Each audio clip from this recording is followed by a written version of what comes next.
दोस्तों, आप में से हर पर्सन का कभी ना कभी टीडीएस जरूर डिडक्ट हुआ होगा। वो चाहे आपकी सैलरी से आपके एम्प्लॉयर ने डिडक्ट किया हो या फिर आपकी बैंक ने एफडी इंटरेस्ट पर डिडक्ट किया हो।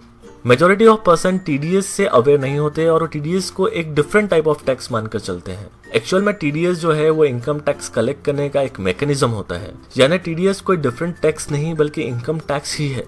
आज के इस वीडियो में हम टीडीएस के मैकेनिज्म को सिंप्लीफाई करेंगे और बहुत ही इजी लैंग्वेज में समझेंगे कि इसका आपके फॉर्म 16 से और फॉर्म 26A से क्या रिलेशन होता है। और हम यह भी देखेंगे कि टीडीएस आपके इनकम टैक्स रिटर्न को किस तरीके से इफेक्ट करता है। Let's get started. दोस्तों, आज का ये वीडियो काफ़ी इंपॉर्टेंट होने वाला है क्योंकि इसमें टीडीएस के अलावा कई सारे इनकम टैक्स के बेसिक कॉन्सेप्ट सामने आने वाले हैं और इन सारे कॉन्सेप्ट्स को प्रैक्टिकल एग्जांपल्स के साथ कवर किया गया है जो आपको किसी बुक या अदर वेबसाइट पर नहीं मिलेंगे। तो मैक्सिमम बेनिफिट के लिए इस वीडियो को आखिरी तक जरूर देखें।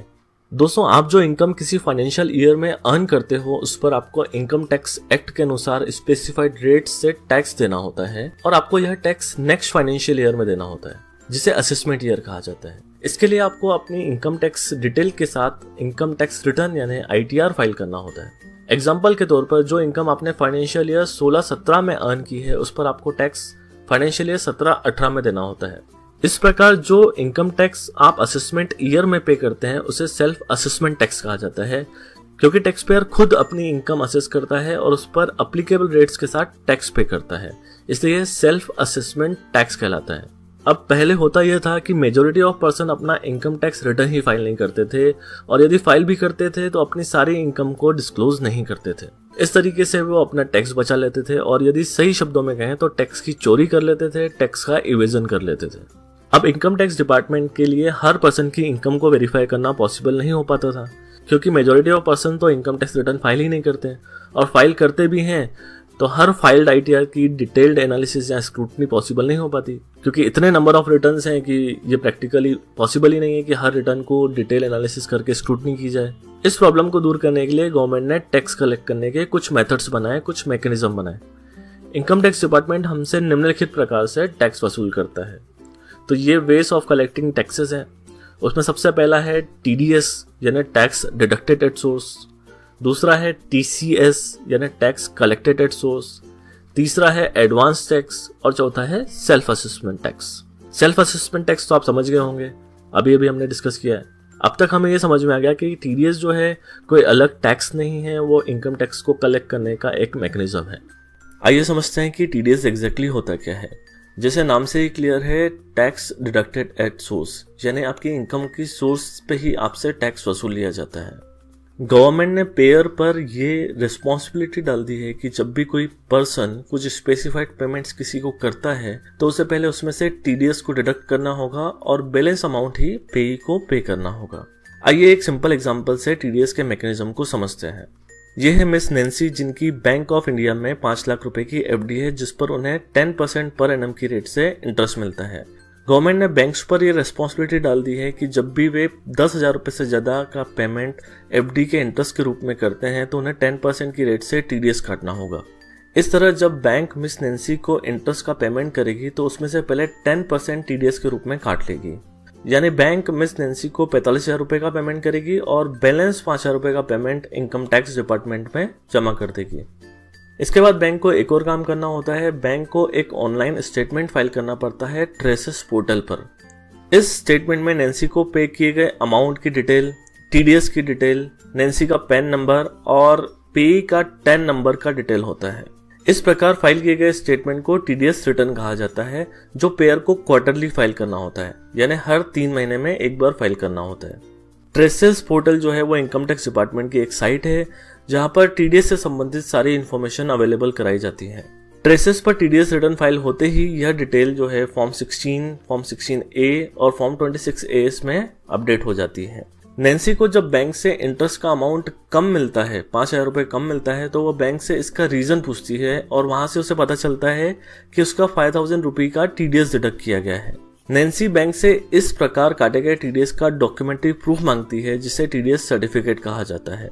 टीडीएस सर्टिफिकेट को फॉर्म 16 और फॉर्म 16A के नाम से भी जाना जाता है।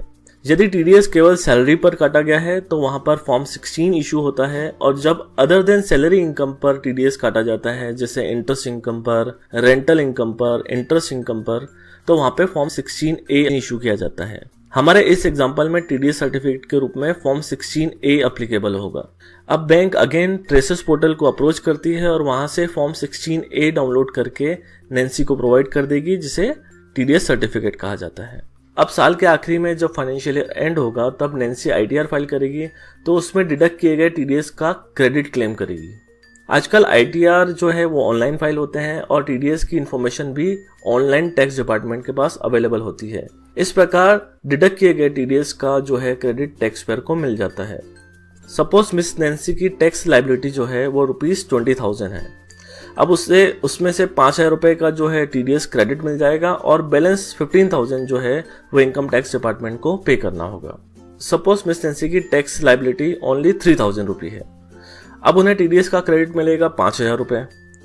अब ये जो एक्सेस 2,000 रुपये जो टीडीएस के रूप में कट गया है, अब नैन्सी को टैक्स रिफंड के रूप में मिल जाएगा, बट इसके लिए नैन्सी को फाइनेंशियल ईयर एंड होने के बाद इनकम टैक्स रिटर्न फाइल करना होगा। आई होप आपको टीडीएस का ये मैकेनिज्म क्लियर हो रहा है।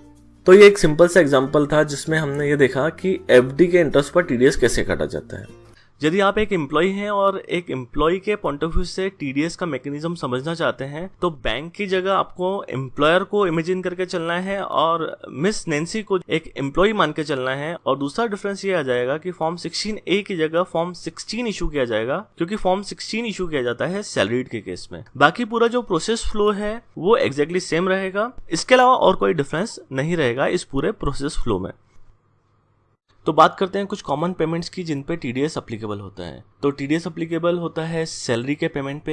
यदि आपका एम्प्लॉयर आपको सैलरी देता है और आपकी सैलरी अगर टैक्सेबल लिमिट के ऊपर है तो वो स्पेसिफाइड डेट से टीडीएस काट के आपको बैलेंस अमाउंट जो है सैलरी का आपके अकाउंट में क्रेडिट करता है। दूसरा पेमेंट है इंटरेस्ट पेमेंट बाय बैंक। तो जब बैंक आपको एफडी पे इंटरेस्ट देती है और यदि इंटरेस्ट का अमाउंट 10,000 के ऊपर होता है तो उस केस में बैंक जो है 10% का टीडीएस काट के बैलेंस अमाउंट आपको पे करता है। इसी तरीके से कमीशन इनकम पर, रेंटल पेमेंट्स पर, कंसल्टेशन फीस पर, प्रोफेशनल फीस पर भी टीडीएस एप्लीकेबल होता है। बट जो दो मोस्ट कॉमन पेमेंट्स है जिन पे टीडीएस एप्लीकेबल होता है, जो फ्रिक्वेंटली यूज आते हैं कॉमन मैन की लाइफ में, वो है सैलरी पे टीडीएस और दूसरा एफडी इंटरेस्ट पे टीडीएस। तो इस वीडियो को बनाते समय मैंने केवल 2 एग्जांपल्स को ध्यान में रखा है। वो पहला है वो सैलरी पे टीडीएस और दूसरा है बैंक द्वारा एफडी इंटरेस्ट पे टीडीएस।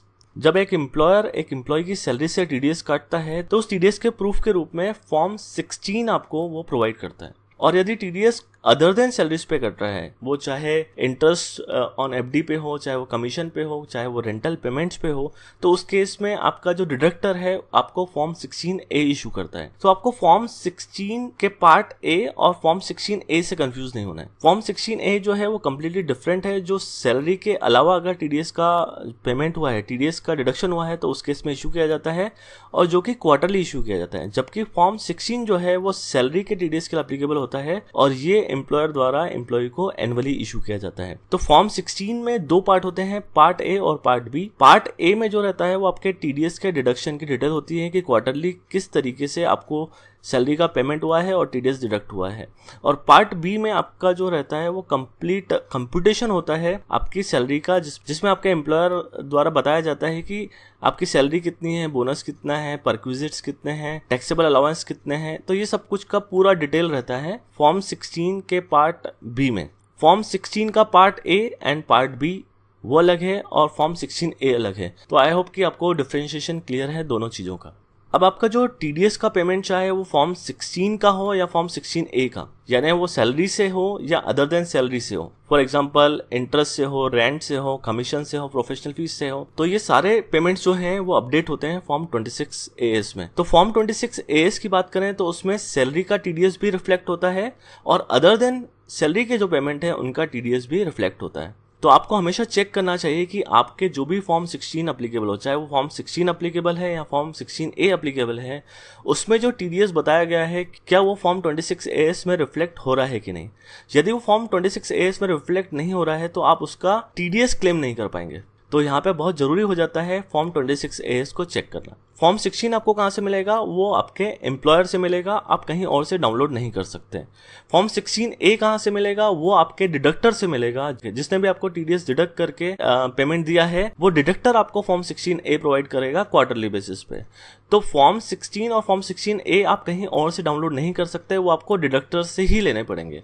बट फॉर्म 26AS जो है वो आप डाउनलोड कर सकते हैं इनकम टैक्स की वेबसाइट पे जाके। तो अभी इस वीडियो में हो रहा है क्योंकि उस टाइप का कोई भी ट्रांजेक्शन है अदर देन सैलरी पे कोई भी मेरा टीडीएस नहीं कटा है, बट जो सैलरी पे मेरा टीडीएस कटा है वो जरूर मैच करेगा फॉर्म 26AS से। तो चलिए चेक कर लेते हैं। तो आप देख सकते हैं मेरे दोनों फॉर्म्स जो है स्क्रीन पर हैं। मैं एक आपको दोनों फॉर्म को साथ में कंपेयर करके एक ओवरव्यू देना चाहता हूँ।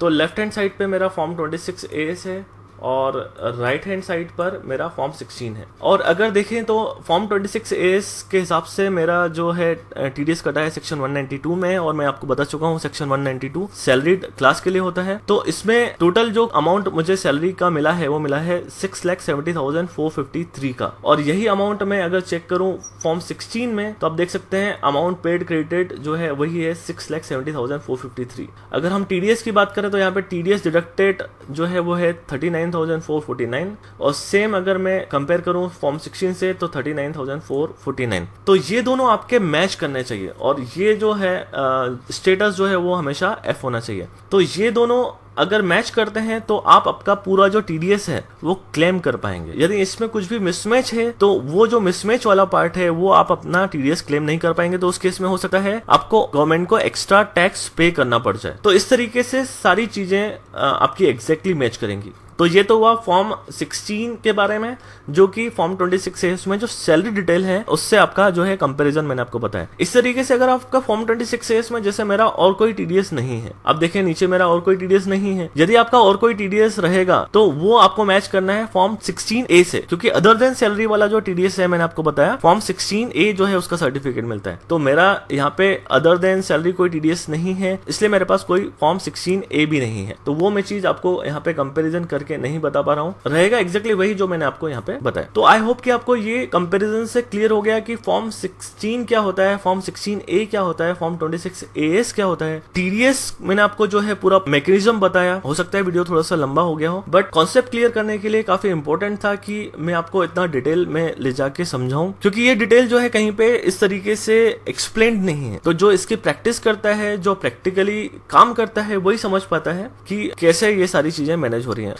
आई होप कि आपको ये सब चीजें समझ में आ रही होंगी, और अगर आपका कोई भी डाउट है या क्वेरी है या सजेशन है तो प्लीज कमेंट बॉक्स में जरूर लिखें। मैं जल्दी से जल्दी उस पर रिप्लाई करने की कोशिश करूंगा। एक्सपेक्ट ये करता हूं कि आप इस चैनल को सब्सक्राइब जरूर करें ताकि ये चैनल जो है और लोगों तक पहुंच सके, और इस वीडियो को ज्यादा से ज्यादा शेयर करें।